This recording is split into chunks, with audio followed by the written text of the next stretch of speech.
hormonal imbalance and health issue. Hello everyone, you are watching Eat Right and Light with Dietitian Beenu. तो आज हम बात करते हैं हार्मोनल इम्बैलेंस के बारे में। हार्मोन्स होते क्या हैं, ये हमारी बॉडी में किस तरह से काम करते हैं, इनका हमारी बॉडी में क्या रोल है और इनके इम्बैलेंस होने पे हमारी बॉडी में क्या इफ़ेक्ट होता है, क्या इम्पैक्ट होता है, तो इसके बारे में हम जानते हैं। तो फ्रेंड्स, हार्मोन्स जो हैं एक तरह का केमिकल मैसेंजर्स हैं जो कि हमारे ब्लड स्ट्रीम के थ्रू हमारे ऑर्गन्स, हमारे टिश्यू तक पहुंचाते हैं। हमारी बॉडी जो है ट्रिलियंस ऑफ सेल्स से बनी होती है। हमारी बॉडी के ऑर्गन्स जो हैं वो ट्रिलियंस ऑफ सेल्स से बने होते हैं और वो सेल्स जो है आपस में कम्युनिकेट करते हैं, जिससे हमारी बॉडी में डिफरेंट फंक्शंस होती हैं। तो वो जो सेल्स हैं उनके कम्युनिकेशन अगर सही तरीके से नहीं हो तो दैट मीन्स हमारी हेल्थ में कोई ना कोई प्रॉब्लम होगी, हमारी हेल्थ इश्यूज़ होगी। और हमारी जो सेल्स हैं उसके प्रॉपर कम्युनिकेशन के लिए हमारे हार्मोन्स को सही तरीके से सिक्रीट होना, हमारे हार्मोन्स को बैलेंस होना बहुत ज़रूरी है।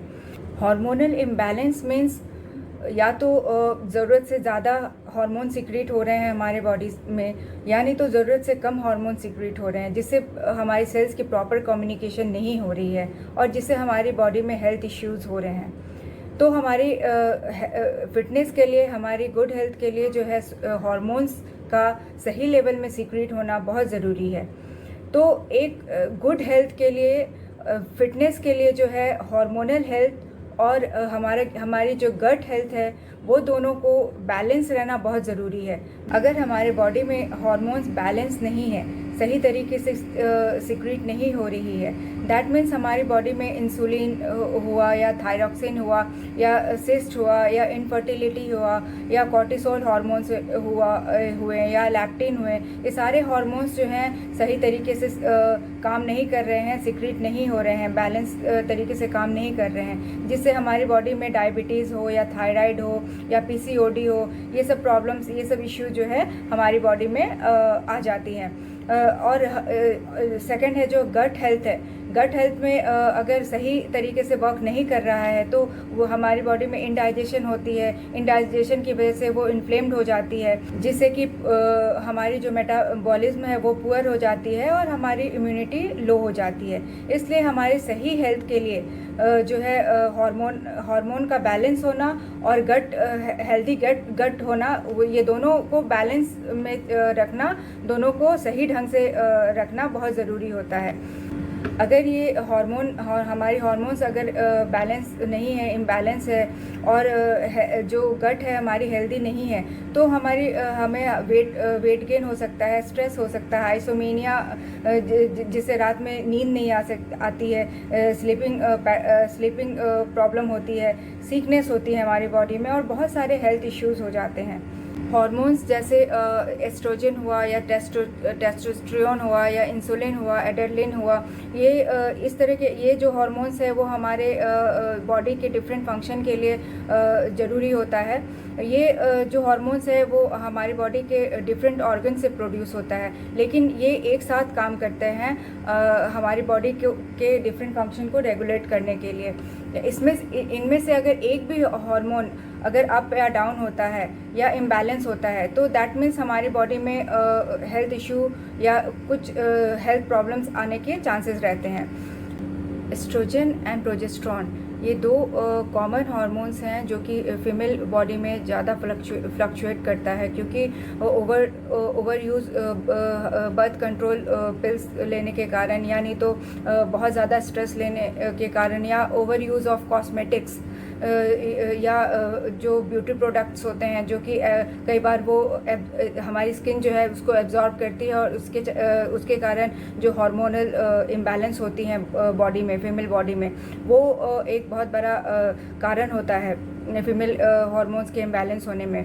और कई बार फीमेल सेक्स हार्मोन्स जो होते हैं, एस्ट्रोजन बहुत ज़्यादा हो जाता है, तो उसको एस्ट्रोजन डोमिनेंस कहते हैं, जिसके कारण एपेटाइट इफ़ेक्ट होती है, स्लीपिंग पैटर्न इफ़ेक्ट होता है, बहुत ज़्यादा स्ट्रेस होता है। ये सब कॉमन सिम्टम्स हैं।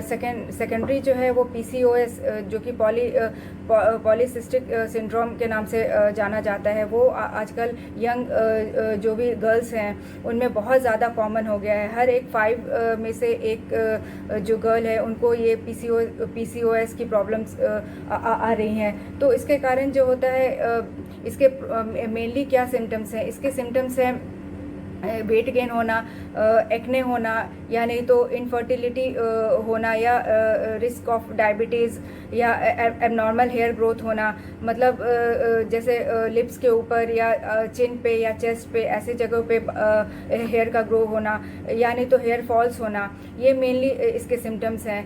एंड थर्ड जो है वो लो एस्ट्रोजन।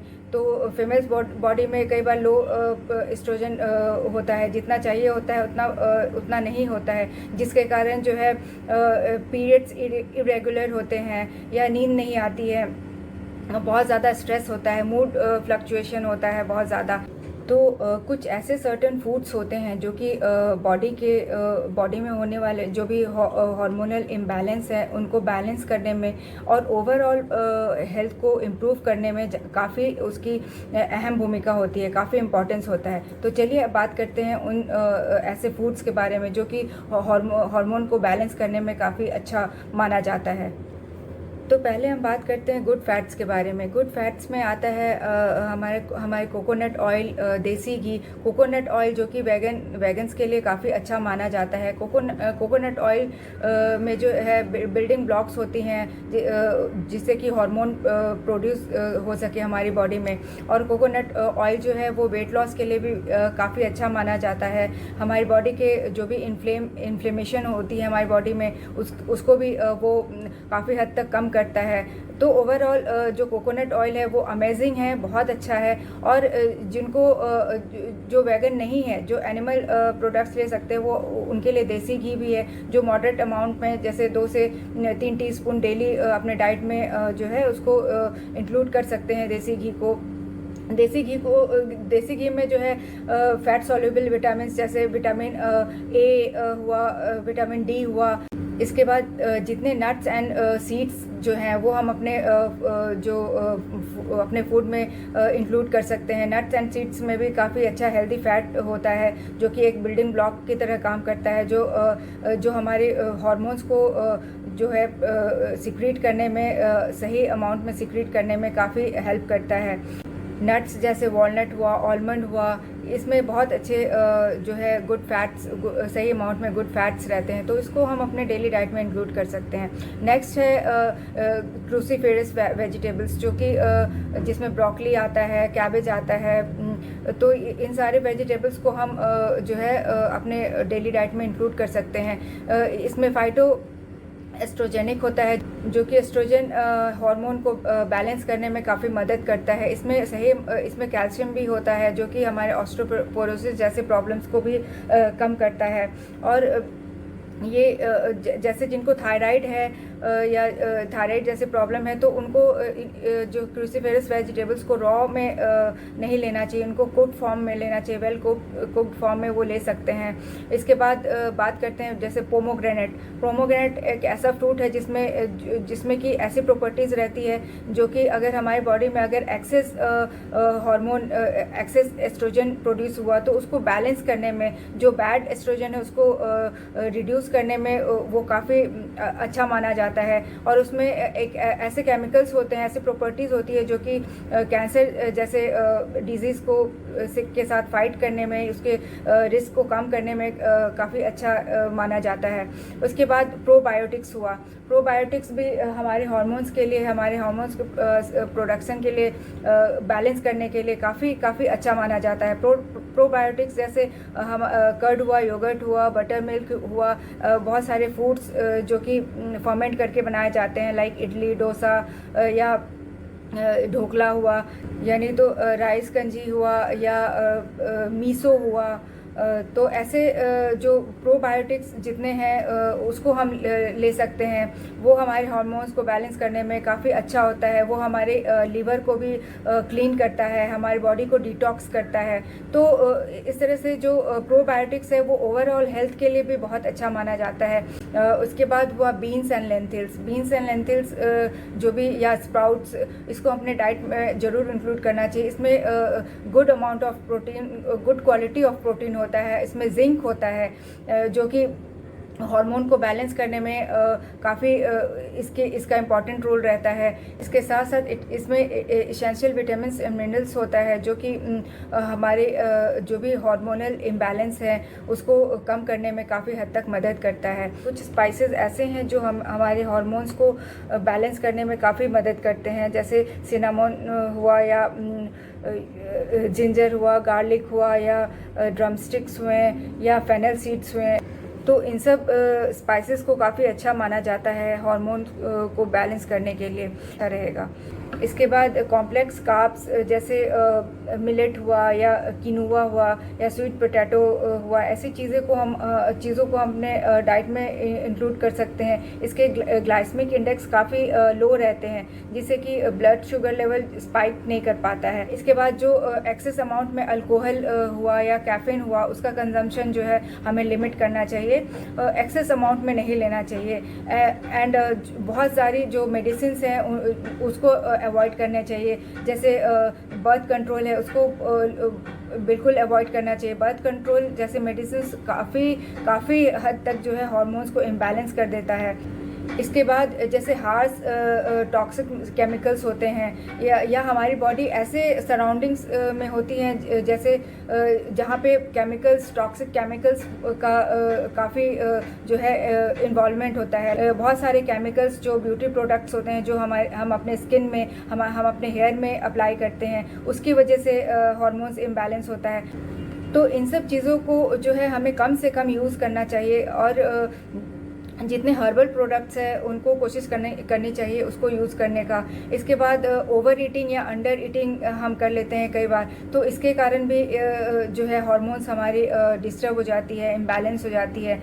फिर जो स्लीपिंग पैटर्न, जो स्लीपिंग पैटर्न है वो आजकल जो यंग जनरेशन है या हमारी यंग गर्ल्स हैं, वो उनका जो पैटर्न है स्लीपिंग पैटर्न वो काफ़ी डिस्टर्ब रहता है, जिसके कारण उन्हें पीसीओडी जैसी प्रॉब्लम्स होती है। अगर हमारा पैटर्न, स्लीपिंग पैटर्न प्रॉपर नहीं है, हम अगर कम सो रहे हैं, तो हमारी बॉडी जो है ठीक तरह से रिकवर नहीं कर पाती है। हमारी बॉडी में जब हम सोते हैं तो बहुत सारे ऐसे हार्मोन्स हैं जो सीक्रेट होते हैं जो रिकवरी के लिए बहुत ज़रूरी होता है। इम्प्रॉपर और इरेगुलर स्लीपिंग पैटर्न होने के कारण जो हमारी बॉडी में हार्मोन्स है लेप्टिन, वो सप्रेस हो जाता है, जिसके कारण जो लेप्टिन है वो एक सैटिस्फाइड हार्मोन के नाम से जाना जाता है, तो वो सप्रेस हो जाता है। और जो दूसरी हार्मोन है ग्रेलिन, वो इंक्रीज़ हो जाता है। ग्रेलिन इंक्रीज़ होने के कारण जो है हमें क्रेविंग होती है, स्वीट की क्रेविंग्स होती है, जंक फूड की क्रेविंग्स होती है, और हम इसके चलते जो है हम ज़्यादा कंज्यूम कर लेते हैं जंक फूड, या जो भी मीठी चीज़ है, या जो भी स्वीट्स हैं वो ज़्यादा कंज्यूम कर लेते हैं, जो कि एक वेट गेन होने का बहुत बड़ा कारण है और हार्मोन को इम्बैलेंस करने का बहुत बड़ा कारण है।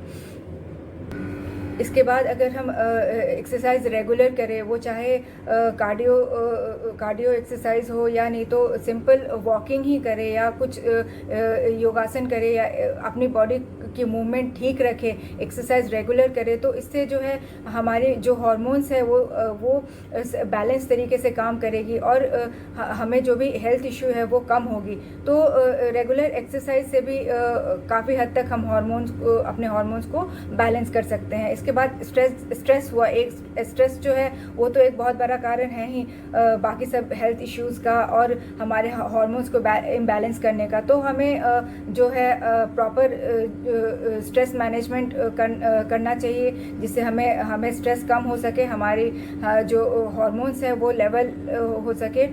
अगर क्रॉनिक स्ट्रेस रहा तो क्रॉनिक स्ट्रेस एक बहुत बड़ा कारण है क्रॉनिक डिजीज़ का, तो हमें स्ट्रेस को जितना हो सके कम करना चाहिए। अगर स्ट्रेस ज़्यादा रहेगा तो कॉर्टिसोल हार्मोन बढ़ेगा, और कॉर्टिसोल हार्मोन बढ़ेगा, उसके कॉर्टिसोल हार्मोन्स के कारण जो है अदर हार्मोन्स जो है सप्रेस होता है, जिसके कारण जो भी हार्मोन्स है वो प्रॉपर तरीके से जो है वो काम नहीं कर पाती है बॉडी में। तो हार्मोन्स जो है ऐसा होता है कि या तो हमारी ईटिंग हैबिट हेल्दी नहीं है, बहुत काफ़ी समय से जो है हम स्ट्रेस में चले आ रहे हैं, हमारी लाइफस्टाइल हेल्दी नहीं है, तो इससे क्या होता है कि हमारी हार्मोन्स जो है इम्बैलेंस हो जाती है।